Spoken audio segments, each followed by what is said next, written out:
kapatid, nandito na naman po si Malo de los Santos para po magbigay ng reaksyon dito po kay Aling Rochelle Vlog. Ayan, ano. At hindi na po tayo kukuha ng video ni Mami Rochelle or Aling Rochelle Vlog. At suportahan na lang natin po para makatulong po din ako or tayo po kay Mami Rochelle. Dahil lahat po yan, ginagawa nilang mag-asawa ni Daddy Frankie para po sa mga beneficiary nila. Ano po? At nakikita naman nga po natin kung papaano po mag-asikaso si Aling Rochelle at sumuporta kay Daddy Frankie. Mga kababayan, mga kapatid, at ito po nakita natin kay Mami Rochelle kung mga beneficiary like Ate Charmaine, Tatay Rodolfo at Ate Nida, at iba pa, sila Kuya Oliver.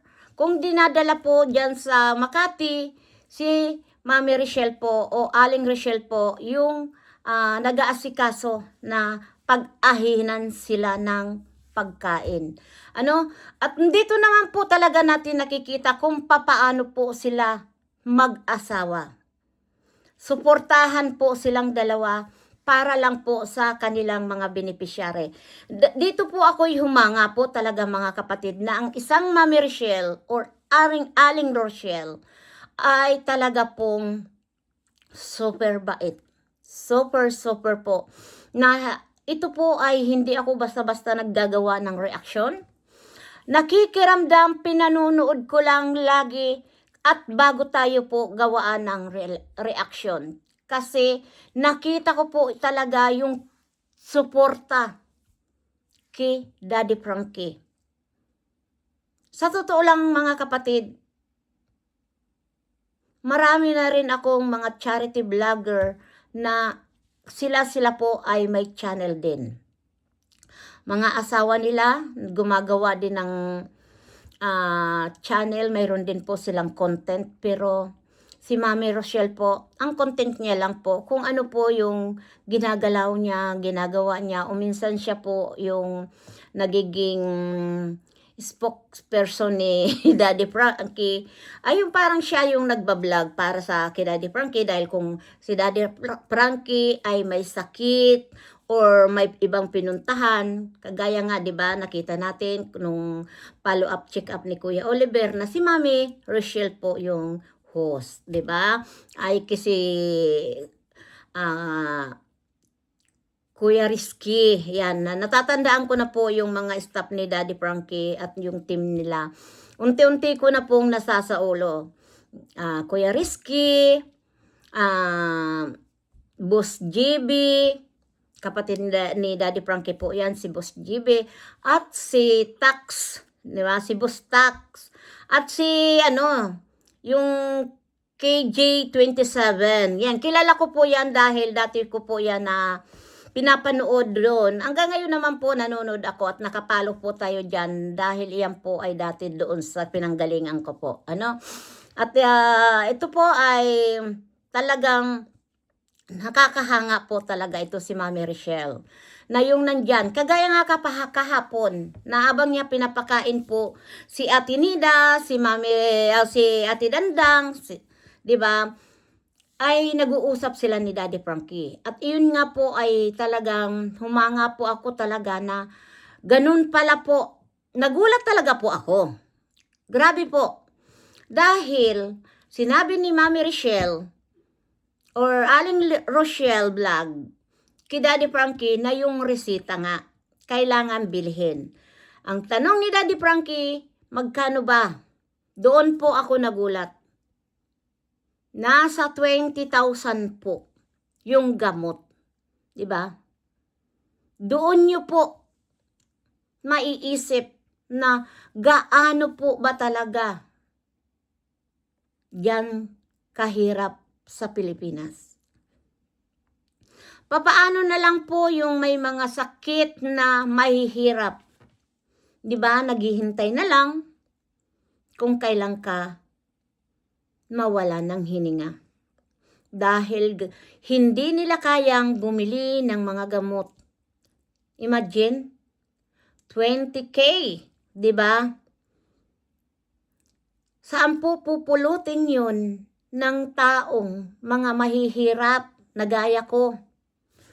'Di ba? Ako po talaga sa totoo lang nag-save up ako dahil yung kahirapan ng buhay.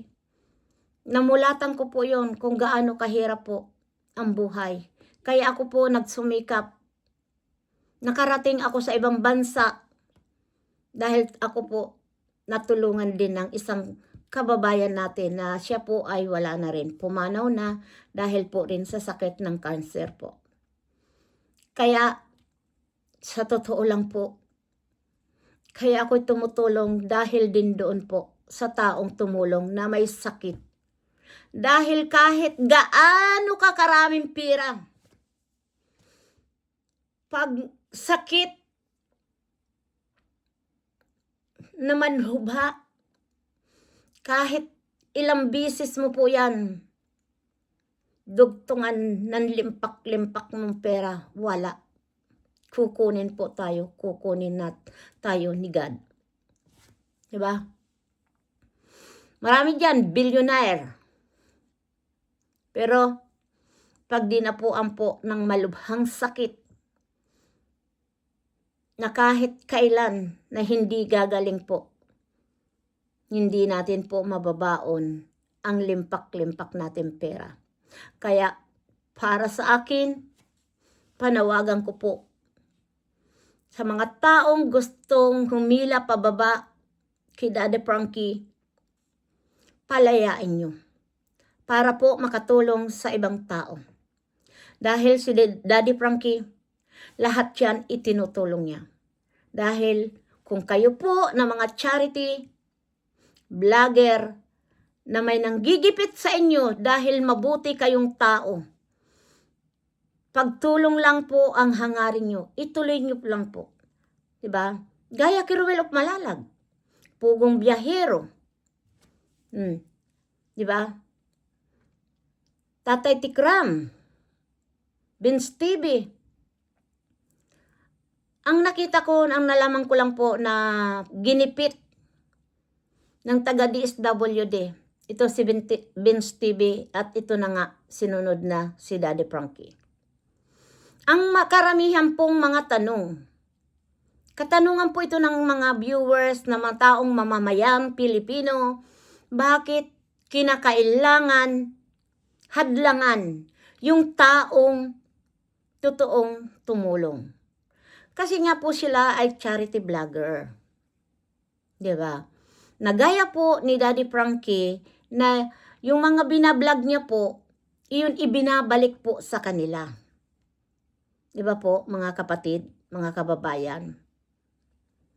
Kaya, alam mo, nalulungkot po talaga ako nung naging emotional si Daddy Frankie. Nandoon si Mami Rochelle, nakikinig lang, na wala siyang masabi. Dahil nakita niya sa kanyang asawa kung gaano siya nagpupursuging makatulong sa ating mga kababayan na walang hinihinging kapalit. Di ba po mga kapatid? Nasusubaybayan natin, nakikita natin kung ano po yung gawain ni Daddy Frankie, kaya nandyan tayo na sumusuporta sa kanya. Imagine mga kapatid, 20K gamot lang po ng beneficiary. Ito po real talk sa mga nakaupo sa gobyerno. Naibigay niyo po ba sa isang beneficiary or pinagagamot o tinutulungan ninyo na sa gamot lang nagkakahalaga ng 20,000? Diba? About Kuya Oliver, follow-up check-up, 15,000. Imagine po yon. Saan kukunin yun? Ng mga kababayan natin na salat sa hirap. Kaya mga kapatid, mabuhay si Daddy Frankie, mabuhay ang team ni Daddy Frankie, mabuhay si Aling Rochelle dahil nandyan siya nakasuporta sa ating minamahal na Daddy Frankie. Hanggang dito na lang mga kapatid, mga viewers na patuloy nagmamahal kay Daddy Frankie. Please subscribe kung hindi pa po kayo nakasubscribe kay Daddy Frankie. Please subscribe po at kay Malo de los Santos at lalong-lalo na po sa team ni Daddy Frankie. Mabuhay po tayong lahat at pagpalain ng may kapal. Tayo po ay sama-samang makipagbaka dito sa mga taong gustong humila pababa kay Daddy Frankie. Dahil ang akala po nila si Daddy Frankie pinagkakapirahan at nakita naman nila kasi po yung lugar ni Daddy Frankie na talagang nakakahanga. Ang akala po pinagkakapirahan lang po ang mga beneficiary. Hindi po nila alam na bawat vlog ni Daddy Frankie, kagaya po ng Pamilya Reyes, 'di ba? Na naibigay ni Daddy Frankie at kahit po maraming tumulong diyan, Daddy Frankie is Daddy Frankie. Hindi siya nakikialam doon sa iba pang tumutulong at nagpapasalamat pa sila. 'Di ba? Ganun po sila mag-asawa, 'di ba? Please support po Aling Rochelle po at sana po ay suportahan natin, patuloy natin suportahan dahil isa sila sa mababait na tumutulong sa ating mga kababayan. Thank you so much. Bye-bye. We love you so much.